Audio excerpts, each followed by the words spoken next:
찬양 감사합니다. 예전에는 2년 전에 우리 부활절 칸타타를 했죠. 이제 코로나 때문에 작년에도 못했고, 올해도 이제 역시 성가대가 할 수가 없습니다. 그래서 그냥 아쉬워서 우리 지휘자분이 또 찬양했고, 몸 찬양 이렇게 해서 이걸로 대신했습니다. 박수 한번 다시 하나님께 감사합니다. 2021년 예수님의 그 부활하심이 여러분에게 함께 하시기를 축원합니다. 그죠? 예수의 부활은 기쁨인데 그 예수의 부활이 여러분에게 기쁨이 되기를 바랍니다. 저는 성금요일 예배에도 밝혔지만은 하나님 앞에 감사한 게 사실은 그 작년에 부활 예배도 온라인으로 드렸거든요. 근데 이렇게 그래도 뭐 확진자는 계속 나오고 있어도 이제 거리두기 하면서 방역 철저히 하고 이렇게 성전에서 부활절 예배를 드리게 돼서 참 감사합니다. 너무 감사하고 하나님 앞에 이제 감격스럽고요. 오늘 내가 여러분과 같이 은혜를 나누고자 하는 것은 천사에 대한 이야기입니다. 여러분 혹시 성경에 이제 천사가 여러 군데 나오는데 천사를 믿으십니까? 어떤 분들은 이 천사를 못 믿는 분들이 있어요. 이 천사는 하나님과 인간의 어떤 중간 존재로 주로 그 하나님의 명령을 수행하고 인간에게 그 하나님의 어떤 그 전령을 전해주는 그런 역할을 하는 것이 천사입니다. 그래서 오늘 그 천사 얘기를 좀 여러분과 나누려고 하는데 예수님이 그 부활하실 때 참 의아하고 좀 이렇게 흥미로운 부분이 있어요. 그건 뭐냐면 제자들이 예수님과 3년을 같이 지냈죠. 그죠? 그리고 예수님을 따르던 여인들, 무리들 3년이면은 아주 긴 시간 그렇게 함께 했는데 그래서 그분들은 예수님의 얼굴과 그 육체적인 모습을 많이 봤을 거예요. 그런데 이제 부활하신 예수님이 그들에게 다가갔을 때 대부분 성경에 나와 있는 거 보면 알아보지를 못합니다. 그래서 왜 이걸 못 알아볼까? 왜 못 알아보죠? 아마 그 여러 가지 이유가 있겠죠. 혹시 설마 정말 살아났을까? 이런 그 생각도 있겠고 또 그런 여러 가지 어떤 마음이 있어서 못 알아봅니다. 대부분 이 성경에 나오는 거 보면 제자들이 거의 다 못 알아봐요. 따르는 여인들도 못 알아보고. 그런데 그 부활하신 예수님을 알아보도록 그렇게 도움을 주는 역할을 하는 게 천사입니다. 천사가 예수님 부활하셨다. 그렇게 알려주고 있어요. 그래서 이 알려주다라고 하는 말이 이제 여러분 고지서 알죠? 고지서. 고지라 그러는데. 그래서 오늘 그 설교 제목이 천사의 부활 오지입니다. 부활을 천사가 알려준다. 그런 얘기죠. 오늘 이 본문 말씀은 너무나 중요해서 사복음서에 다 나오고 있어요. 아주 길게 이렇게 취급하고 있는데 조금씩 달라요. 예를 들면 천사의 모습도 좀 다르고 이 마가복음에 보면은 천사를 청년으로 묘사를 합니다. 한 청년이 그렇게 나와 있고 요한복음에 보면 어떻게 묘사하냐면 예수님이 누우셨던 곳에 머리에 흰옷 입은 천사 하나, 발밑에 흰옷 입은 천사 하나 그렇게 있었다. 요한복음은 또 그렇게 이야기를 해요. 누가복음은 오늘 여러분에게 본문을 제가 읽어드렸고요. 마태복음은 천사가 하나입니다. 그래서 그 마리아가 예수님 무덤 있는 데를 갔는데 그가 동산이에요. 그래서 그 찾다가 없으니까 천사가 예수님이 벌써 부활해서 그 갈릴리로 가셨다. 그렇게 마태복음은 나와 있는데 그런데 가장 자세하게 나오고 그리고 천사가 말을 좀 하고 그렇게 한 부분이 누가복음이에요. 자세한 얘기를 이 누가복음에서는 그 천사가 전해줘입니다. 오늘 말씀의 4절에 보면 누가복음은 뭐라 하냐면 찬란한 옷을 입은 두 사람. 4절에 그 찬란한 옷을 입은 두 사람이 바로 천사입니다. 자, 그런데 여러분 천사는요 예수님의 일생에서 중요한 역할을 했어요. 그래서 이 천사의 역할은 예수님의 일생과 관련이 있습니다. 예를 들면 우선 예수님을 준비하러 낳았던 세례 요한, 그 아버지가 그 사가랴가 엄마가 엘리사벳인데 세례 요한이 날이라고 하는 거를 천사가 가서 미리 알려줘요. 너에게 아들이 있을 것이다. 그렇게 알려주죠. 또한 오늘 본문도 나오지만은 또 이 천사가 예수님이 그 마리아에게 나시잖아요. 그죠? 그때 성령님으로 잉태를 하는데 천사가 미리 너 성령에 의해서 하나님의 아들을 잉태할 것이다. 그렇게 알려줍니다. 마리아에게. 마리아가 놀라죠. 그거를 어려운 용어로 수태고지라 그래요. 수태고지. 다 같이 수태고지. 예. 근데 이게 여러 그 화가가 중세기 화가들 이런 사람들이 그림을 그렸어요. 이 천사의 수태고지 이 그림을 그렸는데 굉장히 많습니다. 이 수태고지에 대한 그림이 천사가 마리아에게 하나님의 아들을 잉태할 것이다. 이렇게 알려주는 그 그림이 많은데 대표적인 게 여러분 잘 아는 레오나르도 다빈치가 그린 그림이에요. 그게 아주 대표적인 그 수태고지 그림인데 그런데 그 그림은 지금은 엄청나게 비쌉니다. 중세기에 그런 성화를 그린 사람들이 참 많았거든요. 지금은 그것이 뭐 몇백억 아마 그 이상을 그거 하나 소유하려면 그렇게 될 겁니다. 그래서 지금 예수님의 그 결정적인 생애 이 부활도 좀 천사가 역할을 하는 거예요. 제자들과 또 따르는 여인들 무리들이 알아보질 못하니까 천사가 나타나서 예수님 부활했다. 그리고 갈릴리로 가셨다. 그렇게 이야기를 하죠. 그래서 오늘 이 본문 말씀에 보면은 오늘 누가복음에 나오는 천사는 아주 자세하게 얘기를 해요. 그래서 세 마디를 얘기합니다. 세 마디. 그래서 천사가 얘기한 그 부활고지한 그 세 마디를 한번 여러분과 분석하면서 은혜를 나누려고 그래요. 첫 번째는 뭐라 그랬냐면 살아있는 자를 왜 죽은 자 가운데서 찾느냐. 천사가 그렇게 얘기했어요. 그게 뭐냐면 5절에 나오죠. 5절에 보면 여자들이 두려워 얼굴을 이렇게 땅에 대니 두 사람이 이르되 어찌하여 살아있는 자를 죽은 자 가운데서 찾느냐. 이게 왜 그러냐면 여러분 이 여인들은 그 왜 왔냐면은 그 아리마대 요셉이라는 사람이 빌라도에 가서 시신을 찾아왔거든요. 근데 자기 무덤에 예수님을 안치했어요. 근데 그 유대인들의 무덤은 우리처럼 이렇게 매장하는 게 아니라 돌무덤입니다. 돌로 이렇게 있는 거기에 가운데 안치하고 돌을 이렇게 닫아요. 그런데 그때 당시 향료, 이게 이 시신에 바르는 향료를 이 아리마대 요셉이 그걸 하지 않았어요. 그래서 여인들이 이제 그걸 해주려고 그 다음날 그 묘지를 찾은 거죠. 근데 돌이 이렇게 치워져 있고 예수님이 안 보이는 거예요.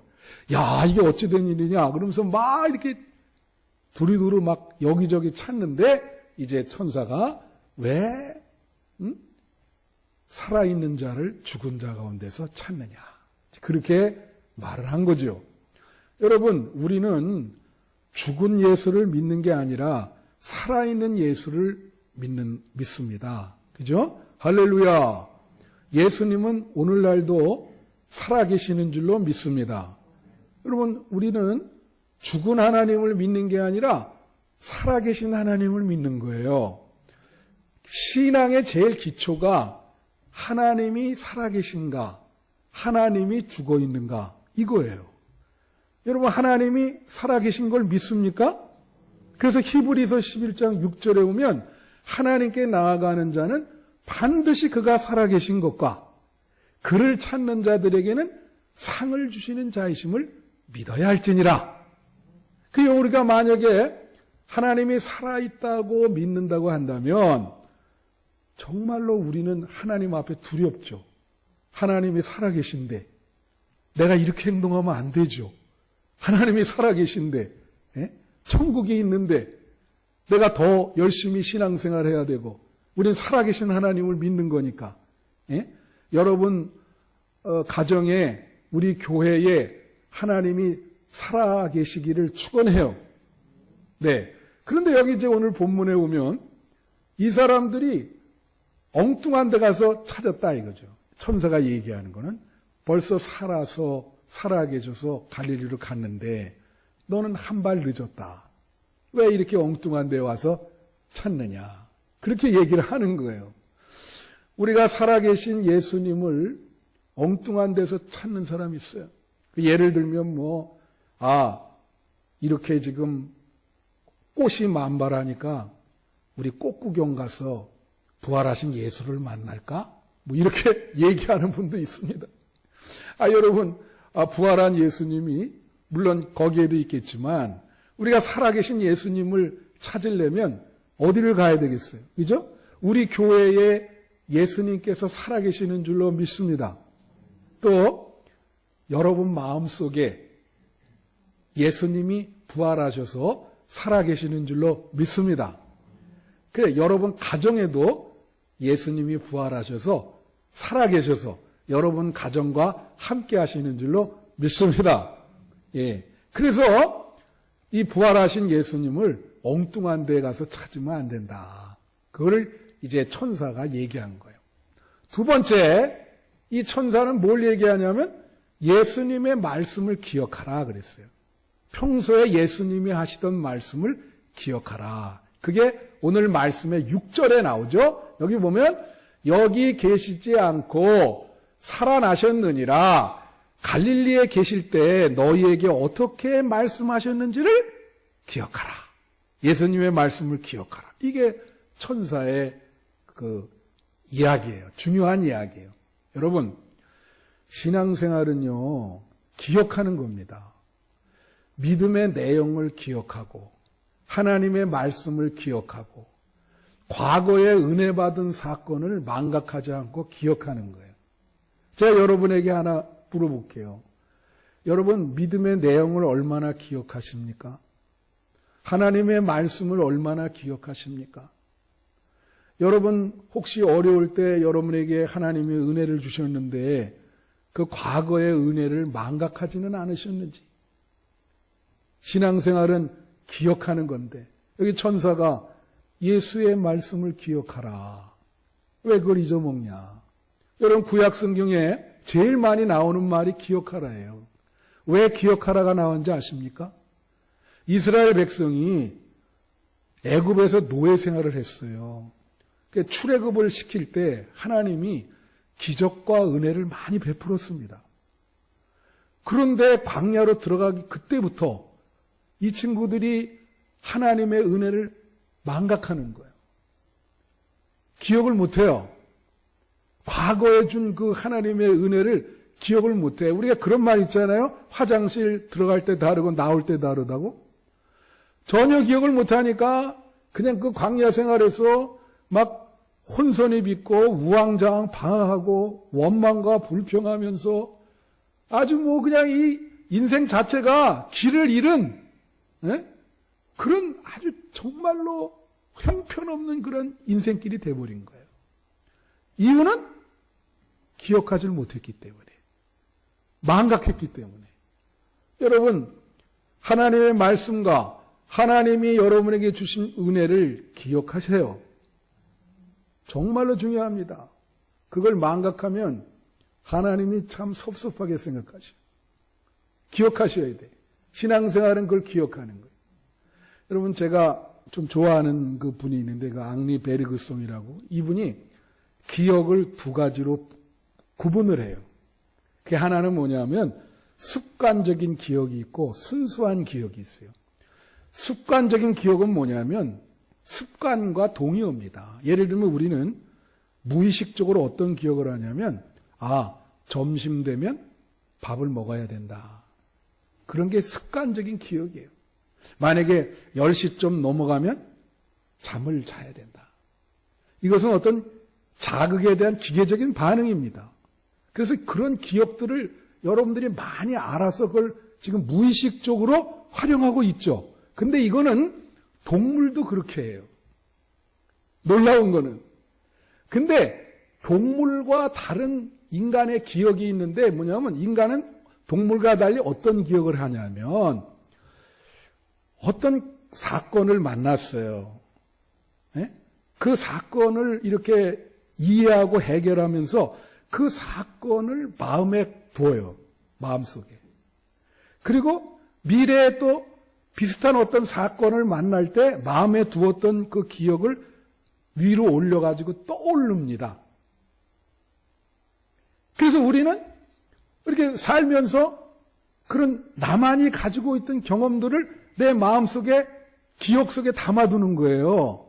그리고 어떤 일련의 사건들이 일어날 때 그 기억들을 떠올려서 그 소중한 기억을 떠올려서 그 상황을 해결하거나 이해하거나 그게 순수 기억이야. 여러분도 다 그런 기억들이 있어요. 이런 기억이 많을수록 좋은 거예요.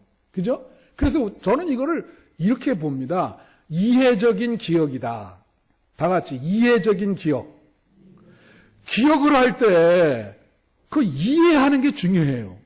그때 그 상황을 이해하고 하나님 말씀도 기억할 때 그 말씀을 이해하는 게 중요해.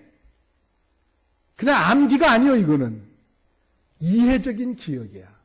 은혜 받은 사건에 대한 이해적인 기억. 그래서 무슨 일이 있을 때 그 말씀이 떠올라요. 은혜 받은 사건이 떠올라요. 그래서 문제를 잘 해결하고 믿음으로 승리하게 되는 거예요. 그래서 여기 지금 그런 기억을 말하는 겁니다. 예수님이 어떻게 말했는지 기억하냐? 그거는 그 예수님이 말씀했던 거에 이해를 구하는 거예요. 너 예수님이 평소에 그런 말 많이 했는데 그걸 이해하고 지금 기억하고 있어? 그걸 기억하고 있냐? 여러분, 지금 부활절 날에 전 세계 한국교회에서 다 지금 예배를 드립니다. 목사님들이 설교를 해요. 그러니까 이게 하나님의 말씀을 선포하죠. 그러면 이 듣는 사람이 얼마나 귀 기울여서 들어서 그 말씀을 이해할까요? 어떻게 생각하세요? 제가 보기엔 이거 어렵습니다. 그래서 그거는요, 앞에서 말씀을 선포하는 자도 책임이 있고 듣는 자도 책임이 있는 거예요. 예? 그래서 그 말씀을 잘 듣고 이해를 하셔야 돼. 그리고 그걸 기억하셔야 돼. 할렐루야. 그리고 전하는 자도 그걸 잘 복음의 엑기스만 잘 쉽게 이야기를 해줘야 돼요. 아주 조리 있게 잘. 그래야 이게 말씀의 소통이 일어나는 거예요. 그러니까 그렇게 말씀을 이해할 때 어떤 일이 일어날 때 그 말씀의 이해가 떠오르는 거예요. 내가 이렇게 살면 안 되지. 그래서 이 천사가 이렇게 말하는 거예요. 예수님이 어떻게 말했는지 기억나냐? 지금 이 상황에서 예수님 평소에 계속 얘기하셨죠. 한두 번이 아니거든. 예수님이 뭐라 했냐면 내가 십자가를 지고 3일 만에 부활할 것이다. 제자들에게도 얘기하고 많은 무리들 앞에서도 얘기하고 이제 그걸 상기시키는 거죠. 그 말을 이해했냐? 그러니까 이해를 못한 거예요. 그냥 별로 들었죠. 중요한 말씀인데 그냥 오늘날의 회중처럼 그냥 스쳐 지나가는 그런 말로 들은 거예요. 가장 핵심적인 말인데. 얼마나 중요해. 천사가 그걸 상기시켜 주는 거예요. 예수님이 어떻게 말했는지를 기억해 봐라. 마지막 세 번째는 십자가와 부활의 연관성을 가르쳐 줬어요. 이게 바로 이 누가복음에만 나오는 독특성입니다. 다른 복음서는 이렇게 자세히 얘기 안 해. 부활만 얘기하지. 근데 지금 천사는 오늘 말씀의 7절에 한번 보세요.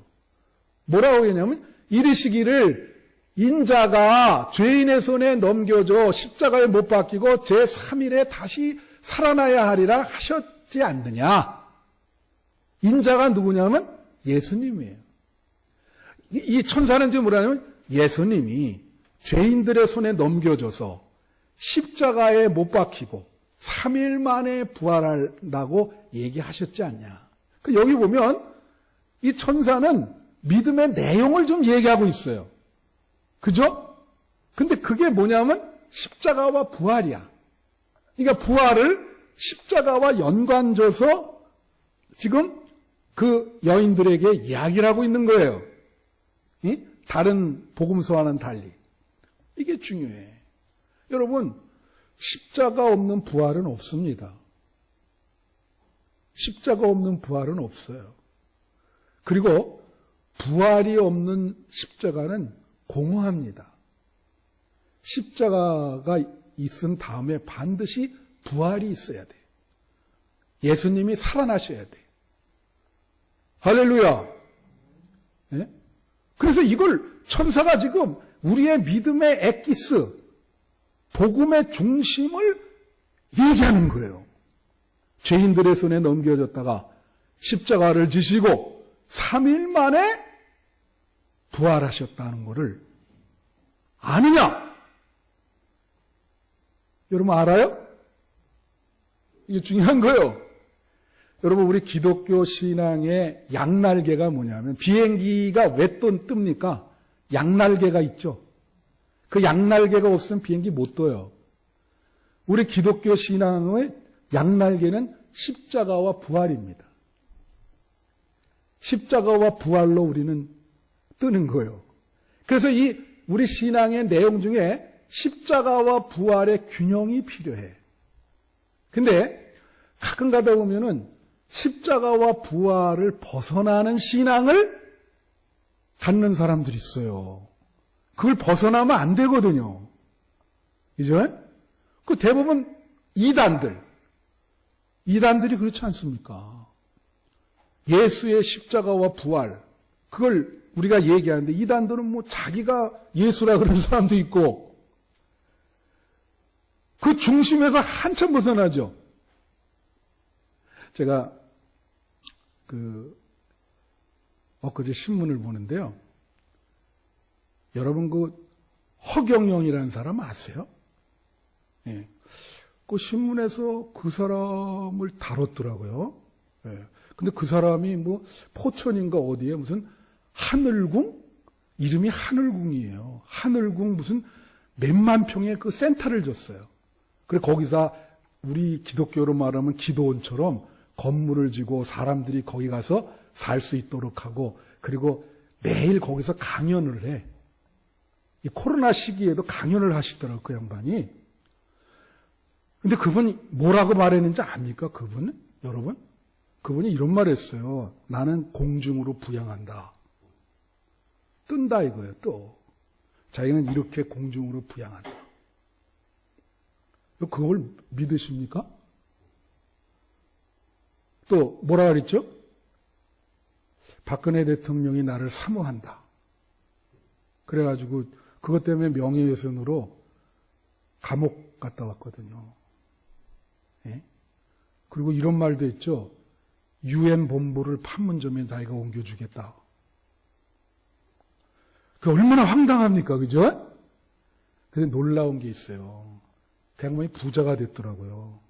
왜냐?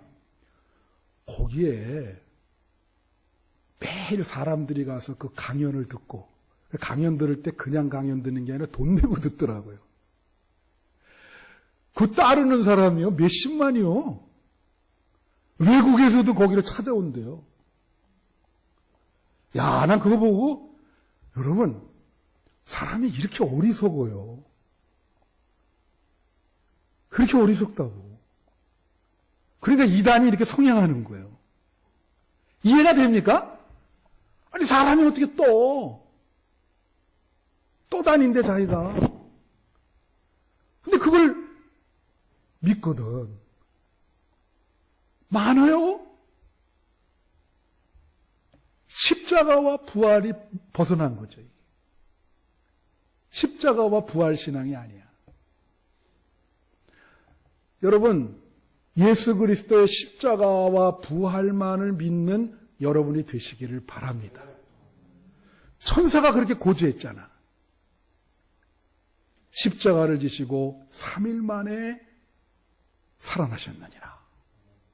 그걸 여인들한테 고지하잖아요. 가르치잖아요. 네? 너네는 이걸 붙들어야 된다. 갈릴리로 가셨다. 여러분, 이제 말씀을 마치면서 부활도 과거가 있고 현재가 있고 미래가 있습니다. 부활도 말이죠. 부활의 과거는 뭔지 아세요? 부활의 과거는요, 예수님이 2000년 전에 부활하신 게 역사적인 사실이라고 하는 것을 믿는 거예요. 그래서 예수님이 2000년 전에 부활하신 게 역사적인 사실인 줄로 믿습니다. 그걸 자꾸 무슨 도난당했다, 시신이 도난당했다는 소리도 있고, 환상을 봤다, 아닌데, 이렇게 거짓으로 얘기하는 사람 많거든요. 그게 아니에요. 역사적인 사실이요. 그리고 부활의 현재는 뭐냐? 부활의 현재는 부활한 예수님이 지금도 살아계셔서 우리에게 역사한다는 거예요. 여러분, 부활하신 예수님은 지금도 살아계셔서 우리에게 역사하시는 줄로 믿어요. 여러분에게 지금 역사합니다. 우리 교회에 역사하고, 여러분 마음에 역사하고, 여러분 가정에 역사를 하죠. 그게 예수의 부활의 현재입니다. 예수님은 죽은 예수가 아니라 현재도 살아계셔서 부활하셔서 우리와 함께 하시는 거예요. 부활의 미래가 있어요. 이게 고린도전서 15장 그 이후에 나오는 건데, 미래는 뭐냐면 여기 그걸 믿으셔야 돼. 그 말은 뭐냐면 미래에 예수님이 부활한 것처럼 우리도 부활을 할 거라는 거예요. 그래서 하나님이 우리에게 주시는 신령한 몸, 신령체를 입고 우리가 부활할 것이다. 마지막 날에 우리도 천국에서 부활할 것이다. 그게 부활의 미래야. 이거를 여러분 이재철 목사님이라고 고은아 배우 남동생 있잖아요. 그분이 참 설교를 잘 하시는 그런 목사님인데, 그분이 이렇게 설명을 했어요. 어떻게 설명을 했냐면, 현찰이란 약속오음이다. 그러니까 우리가 어떤 공사를 합니다. 어떤 분이 계약을 했는데 현찰을 준단 말이에요. 그죠? 그거야 쉽죠. 그런데 현찰을 안 주고 약속오음을 떼준단 말이에요. 내가 미래에 돈을 주겠다고 하는 게 약속오음이잖아요. 그러니까 이 공사하는 사람이 그 약속오음을 믿고 공사를 해야지. 안 믿고 어떻게 공사를 합니까? 그러니까 기독교인들도 미래에 어떻게 해요? 우리가 예수님처럼 부활할 것이다. 그 약속을 믿으라는 거예요. 그 약속을 믿으라는 거예요. 그게 약속오음이라는 거예요. 그렇게 설명을 해. 여러분 그걸 믿으셔야 돼요. 예. 내가 말씀을 마치면서 우리가 이런 거를 통가의례라 그럽니다. 또 어려운 말로는 우리가 이걸 문의 라틴어가 리멘인데 이걸 리미날리티라 그래요. 문이라고 하는 건 한 공간과 다른 공간을 구분해 주는 거죠. 그러니까 문을 들어가면 다른 공간에 들어가게 되죠. 그죠? 그러니까 이 문이 이게 천국의 문인데, 천국의 문. 문에 서 있다는 거죠, 우리가.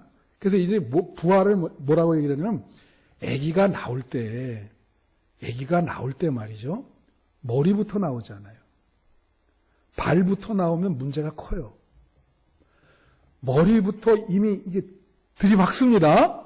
그러니까 지금 세상으로 나오려고 어떤 미는 힘에 의해서 애가 머리를 집어넣어요. 천국도 마찬가지인 거예요. 천국에 문이 있는데 우리는 이미 이 머리가 지금 들어간 거예요. 할렐루야! 머리가 들어갔단 말이에요. 이게 들어가는데 그걸 어떻게 빼?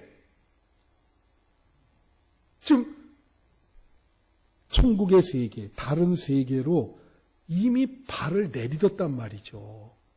그래서 이걸 뭐라냐면 이미 부활이 시작됐다. 그렇게 설명을 합니다. 왜냐하면 성령이 하나님의 영이잖아요. 그거는 예수 그리스도의 영이 되는 거예요.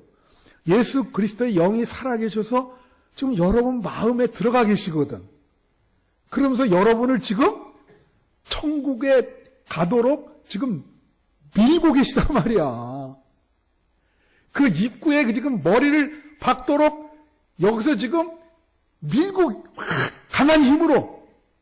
예? 그 여러분은 지금 천국의 세계에 이 머리가 좀 들어가 있어요. 부활이 바로 그런 거예요. 그러니까 이미 여러분은 부활이 시작됐습니다. 이미 변화가 시작되는 거예요. 누에고치가 애벌레가 나비가 되잖아요. 그게 부활이거든요. 지금 거의 지금 이게 날아가게 좀 벌어졌어. 거기서 나올 찰나야. 여러분, 예수의 부활은 인간의 유한한 죽음을 극복한 겁니다. 우리도 이 땅에 다 사는 길이가 한계가 있어요. 우리는 천국을 바라봅니다. 예수가 죽음을 극복한 것처럼 우리가 부활하신 예수님을 붙잡을 때 우리도 예수님 덕분에 우리의 죽음을 극복할 수 있을 것입니다. 이 믿음을 꼭 가지시고 이미 성령께서 여러분 몸을 상처를 내고 역사를 시작했다. 부활이 시작됐다. 머리를 뒤밀었다고 하는 것을 명심하시고 2021년 이 부활절에 살아계신 부활의 예수를 마음에 품어 늘 천국 소망을 가지고 살아계시는 여러분 되시기를 축원합니다.